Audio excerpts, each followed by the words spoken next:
লক্ষ মানুষের সেখানে উপস্থিতি ছিল। সেই জানা যায় যে আমাদের এই ভাইটি ওইখানে একটা দুর্ঘটনা, যে অসুস্থ হয়ে পড়ে পরে উনি মারা গেছেন।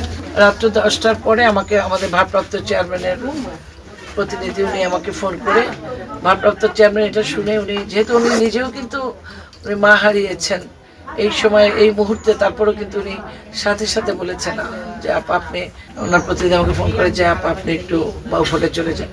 আমি ওইটা শুনে আমি তার পক্ষে মানে চেয়ারম্যান আমাদের স্যারের পক্ষে একটু তার পরিবারের পাশে থাকার জন্য, তাদের সমবেদনা জানানোর জন্য আমি সকালে উঠেই রওনা দিয়ে আসলাম।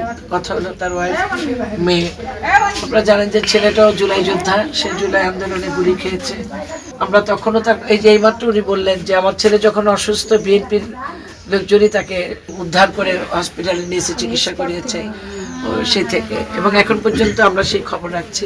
ইনশাল্লাহ নাফিজা ক্লাস 9-এ পরে বলল বাবার অবর্তমানে আমাদের চেয়ারম্যান যেহেতু আমাদেরকে পাঠিয়েছেন, আমরা এই পরিবারটার পাশে থাকবো ইনশাল্লাহ, এবং তাদের খোঁজ খবর রাখবো। এটা আমি তাদেরকে আমার চেয়ারম্যানের পক্ষে কথা বলে গেলাম, জনাব তারেক রহমানের পক্ষে, বিএনপি পরিবারের পক্ষ থেকে আমরা তার পাশে থাকবো ইনশাল্লাহ।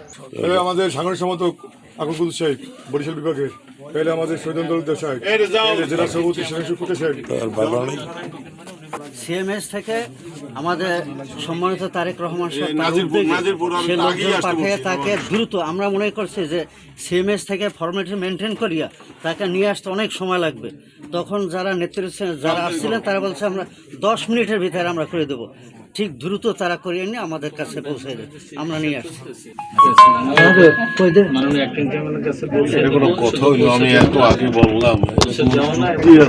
তোমার যাতে আবার ট্রিটমেন্টের ব্যবস্থা হয় ওখানে, সেটা আমরা এই বরিশাল বিভাগের পক্ষ থেকে, এখানে আমাদের নেতা আছে, আমাদের এমপি প্রার্থী শহীদ ভাই আছে, আমাদের জেলার অভিভাবক দাদা আছে, হ্যাঁ, আমাদের